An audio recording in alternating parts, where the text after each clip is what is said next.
The Soul of Wealth with Daniel Crosby.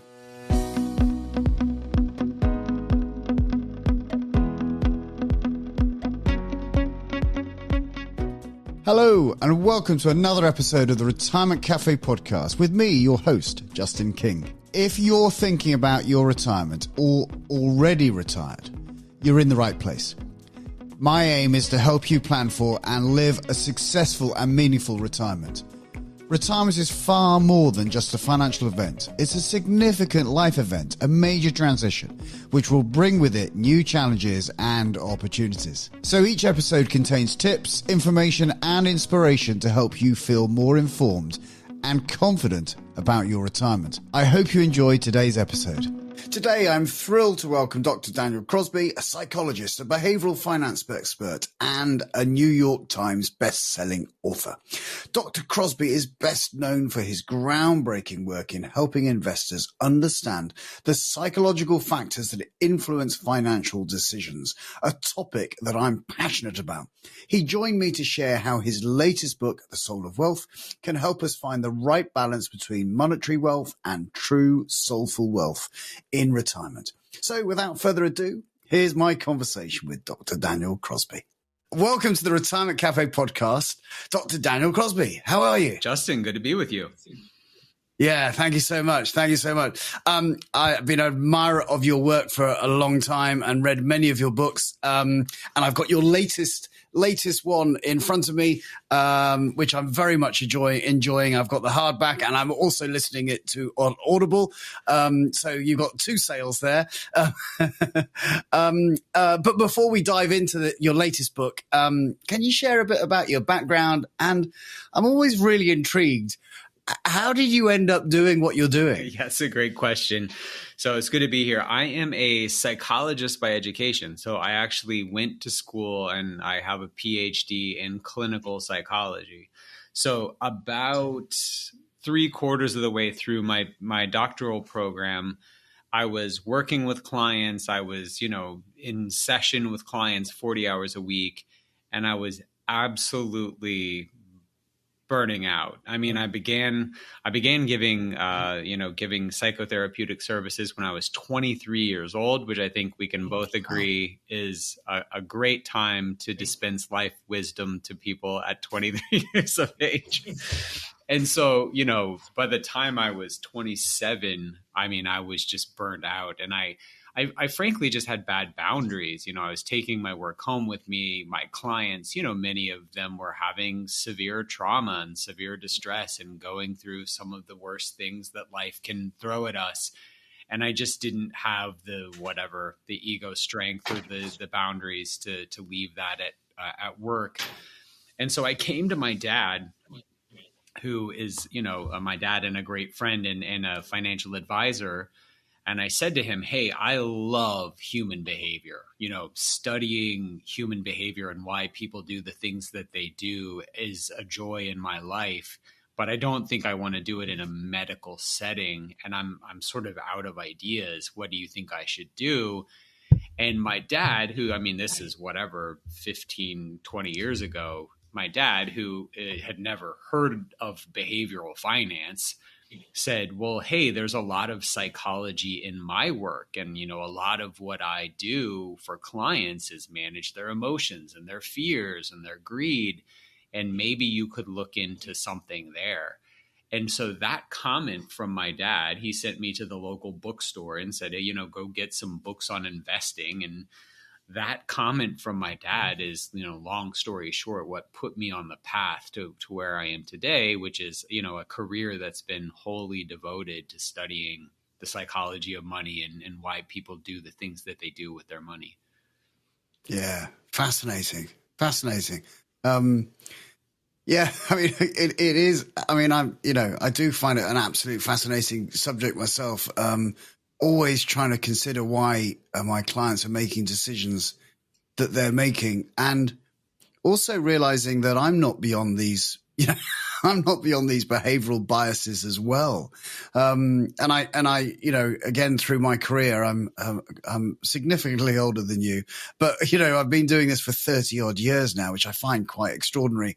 How did that happen? But if I look back at those decisions that I was making in my 20s, they were like, I went through my first crash was in 1987 at the age of 17.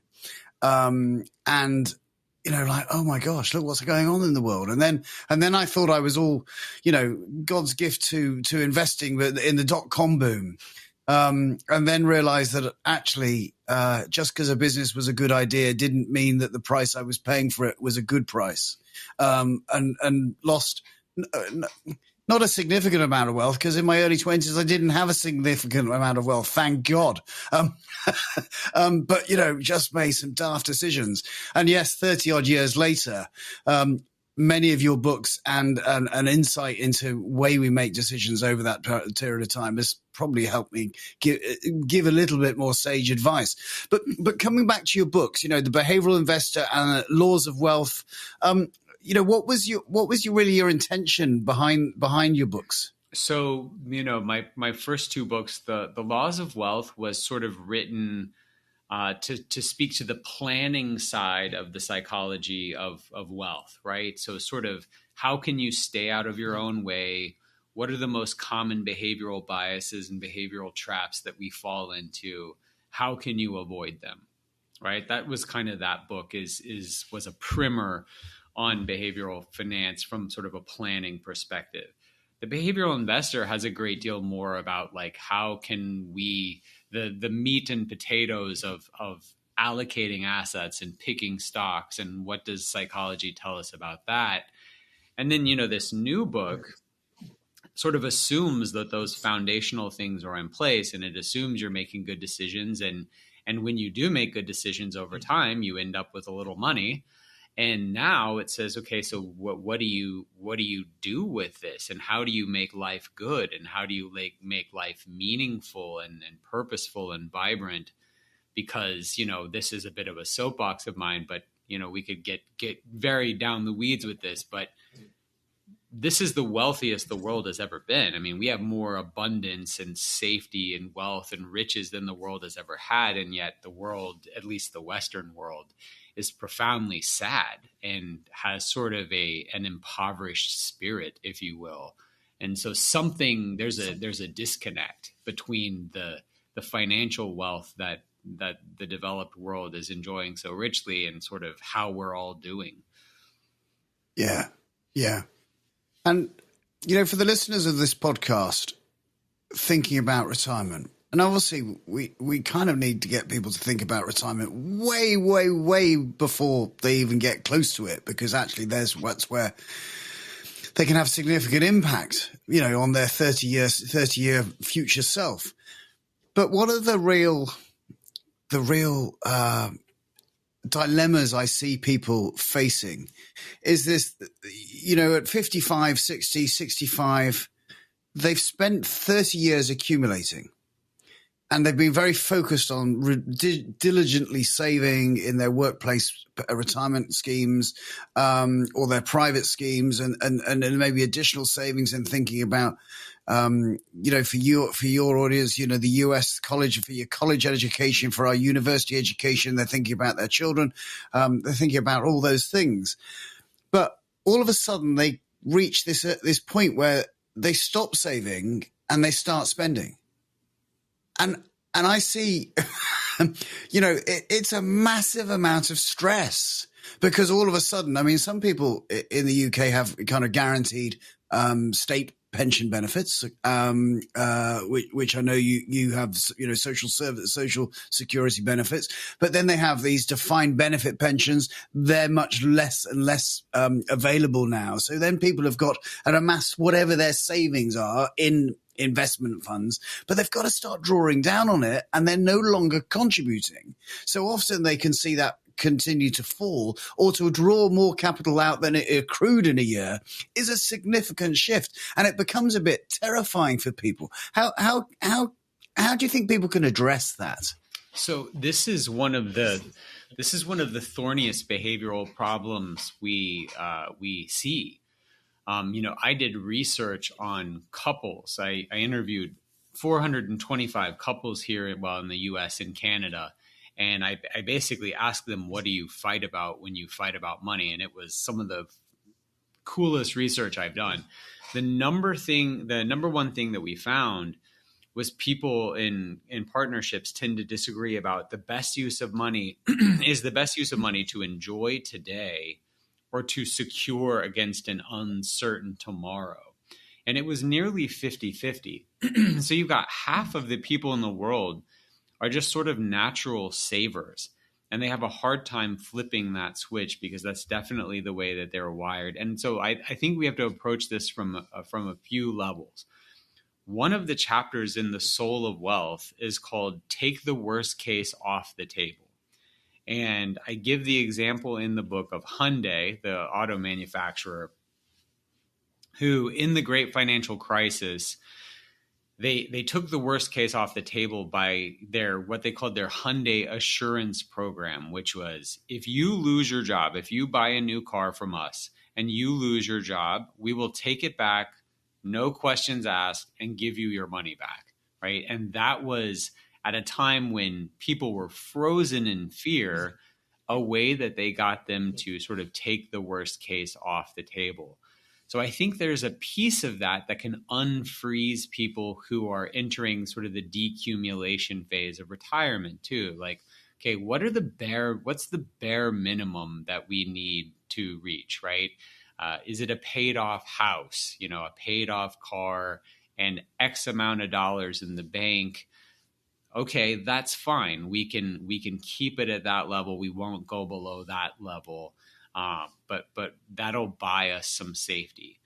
I think another thing that we have is that people become their personalities become too wrapped up in the dollar that they see on the screen. Their self-worth and their net worth have been too tightly conflated. And so when they see the net worth start to go down, their sense of self starts to go down too. So I think that in some cases, it's a matter of people too tightly having wrapped their ego and their personality and their worth with their financial success. And so I think in some cases, that's the disentangling that needs to happen. And in some cases, I think it's sort of a lack of vision. In the book, there's a couple of chapters in the book about the power of purpose and the power of meaning. And Stephen Covey, in his seminal book, right, he talks about, I'm going to misquote him here, but this is directionally right. Like, basically the only way you can get past the no of fear is to have a bigger yes burning inside of you. So, we have this no of this pushback against wanting to spin down that money. And sometimes the only way that we can do that is to find something that is more exciting than that is scary. And maybe that's leaving a charitable or a philanthropic legacy. Maybe that's trips with the grandkids. It could be 100 things.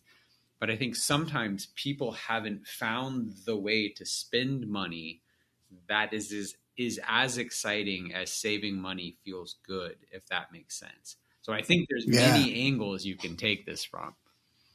Yeah.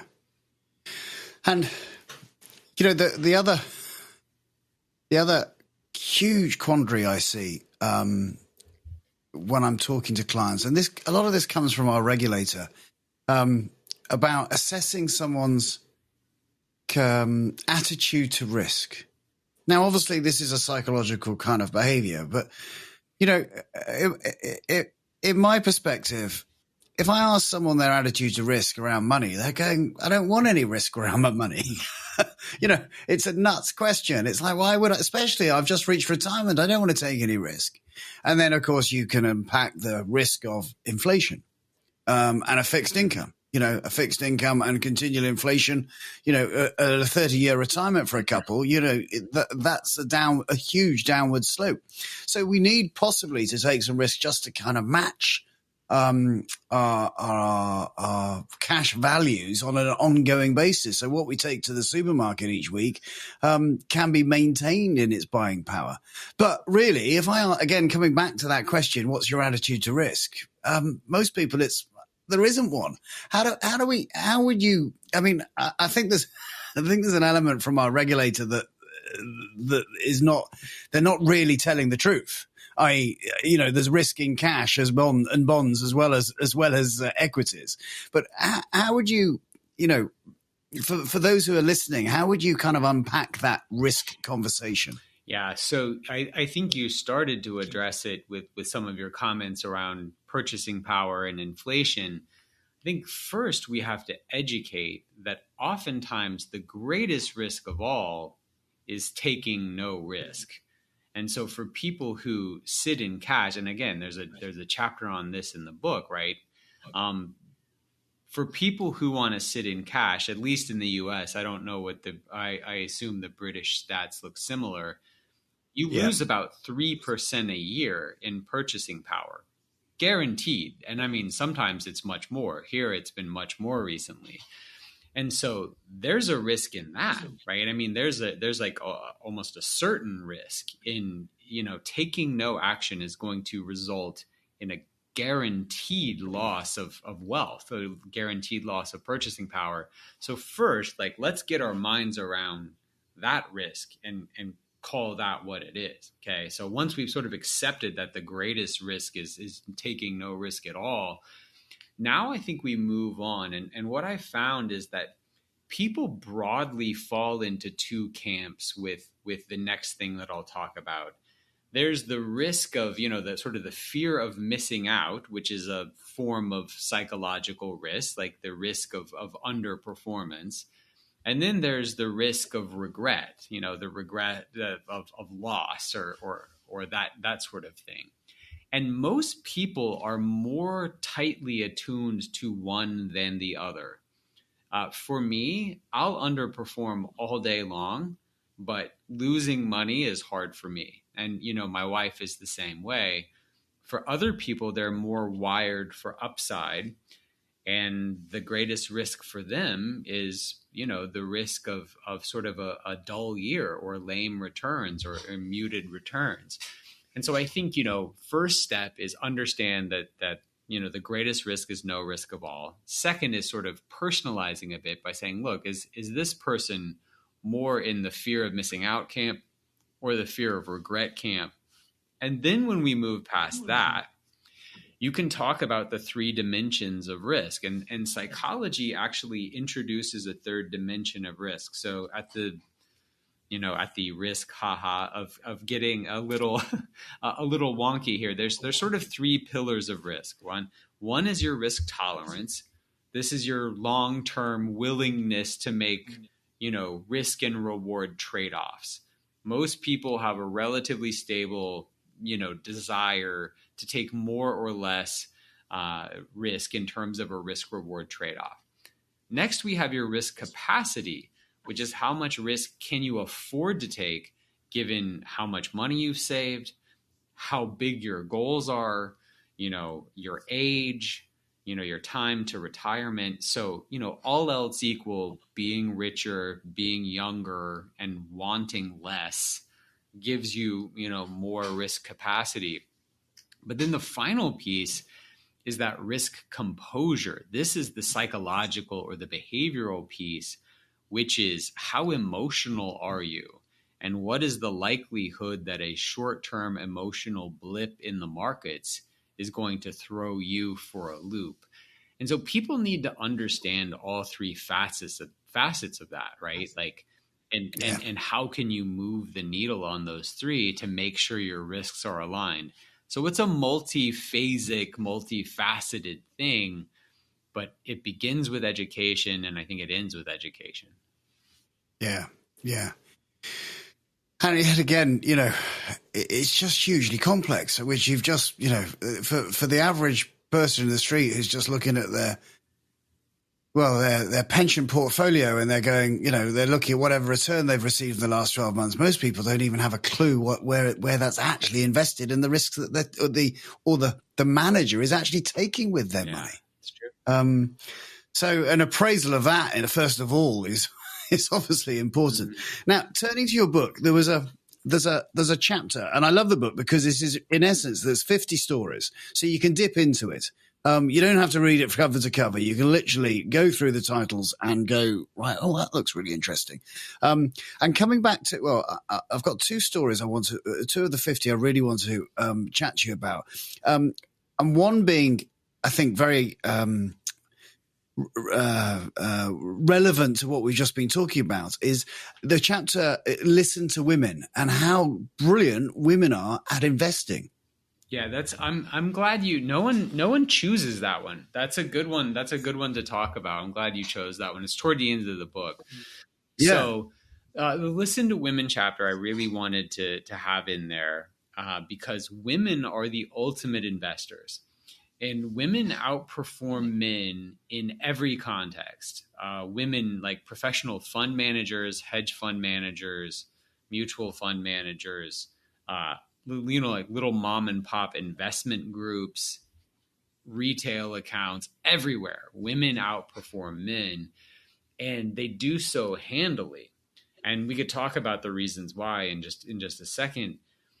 But what's fascinating is when you ask groups of people that include 50% women, like if you ask a group of, 50% men, 50% women, who's a better investor, men or women? 91% of people, half of whom are women, will say men are better investors, even though the research is unequivocal that that's not true. And so we have this weird situation where women are kind of the ultimate investors and no one believes it, not even them.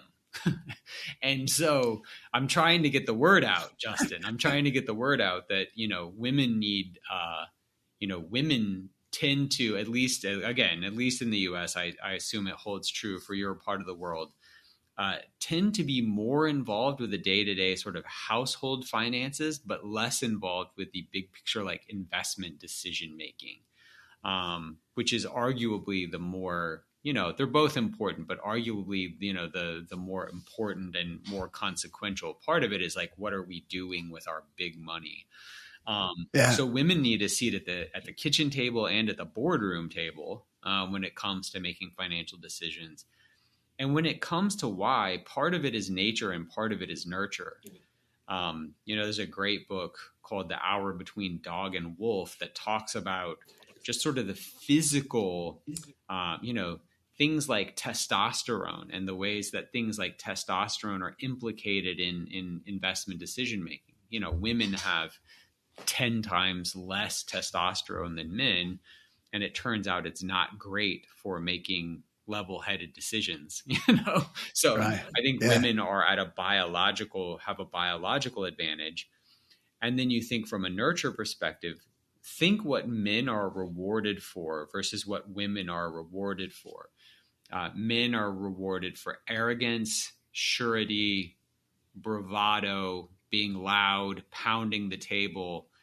Women are socialized to be more thoughtful, more demure, more quiet, more contemplative. And that list of, that list of adjectives is a list of adjectives for a good money manager, someone who is deliberative and thoughtful and slower and more humble. So at both the biological and the level of socialization, women are really set up to be better investors. And sure enough, they are. Yeah. Yeah, I found it absolutely fascinating. And then just thinking, okay, so how do you bring that to play? And I was thinking about, I wonder how many, I don't know whether obviously it's probably not possible to do, but thinking about Bitcoin and wondering how many men are investing comparable to how many women are investing. And I just have this gut feeling, and I've got nothing more to it than that. This gut feeling, there's more men in the Bitcoin race than there is women. I don't know whether I'm right on that, but I just feel, I'd wager a lot of Bitcoin that is the truth. I mean, that is definitely the case that I've seen.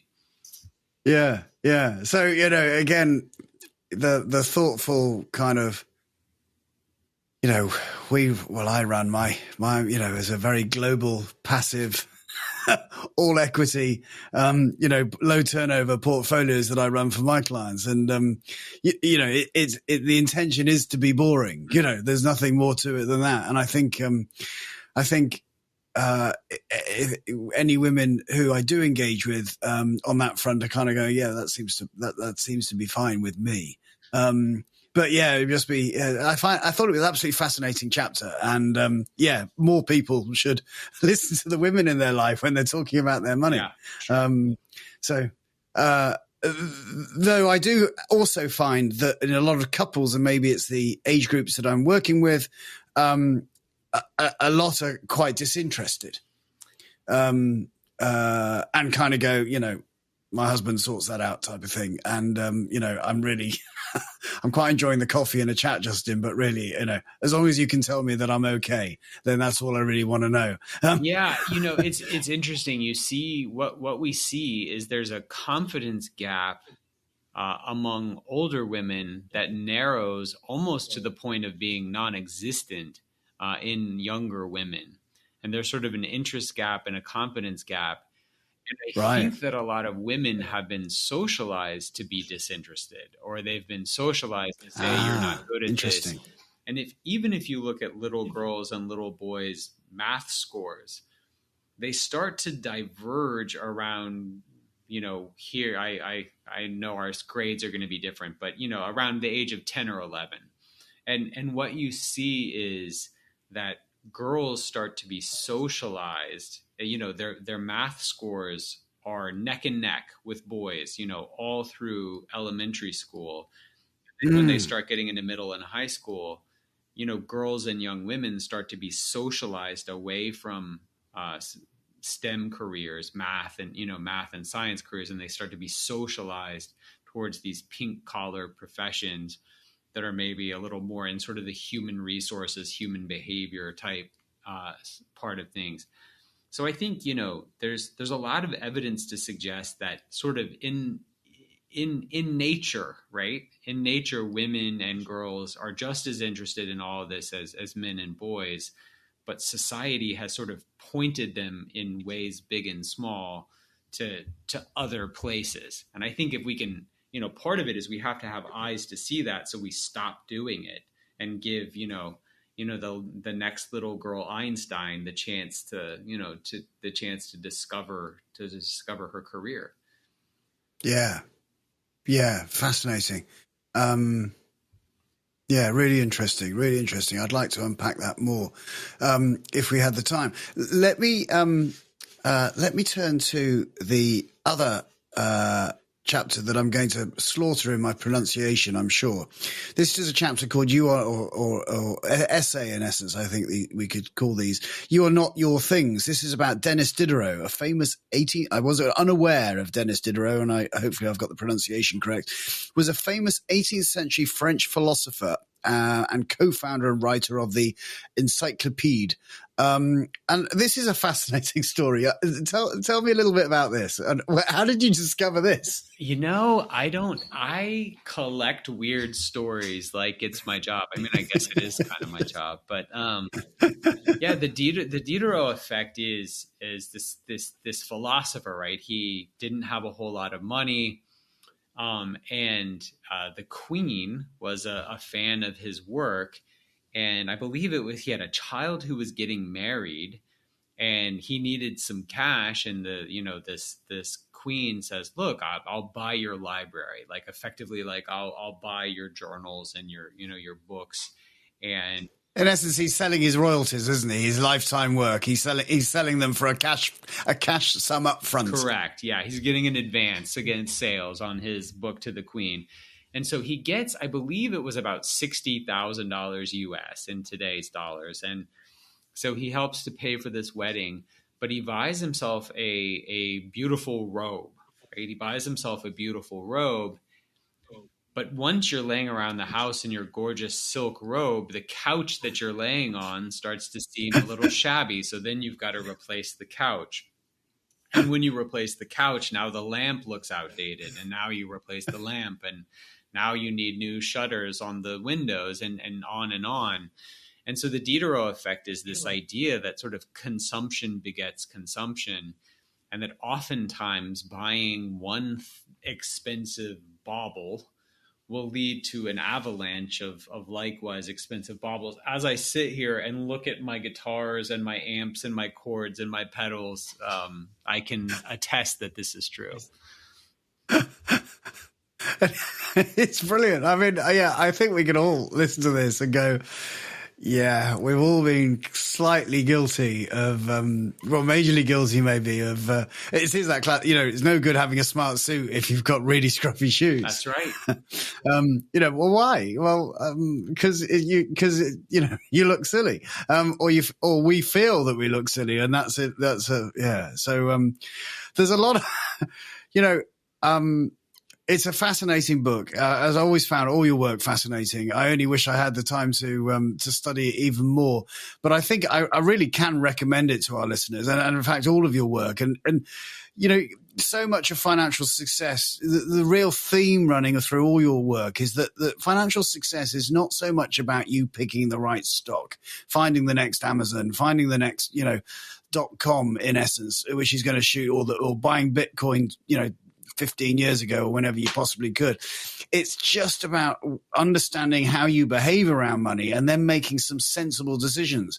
Maybe you just ask your mum, would be a first place to start, because she seems to be the smartest person in the natural world around you, from what I can read.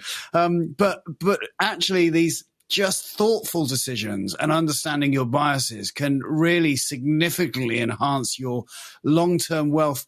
But not just long-term wealth. Then with the wealth, how do you then continue to have happiness around money? Because there's no point, as you continually address in the book, there's no point having lots of wealth if you're, as the saying I'm sure you have in the in the US and in the UK, we just say, the unhappiest person in the graveyard. Right.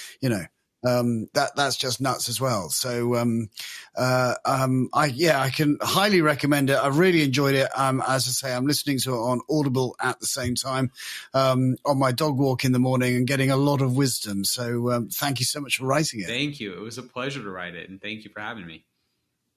My pleasure.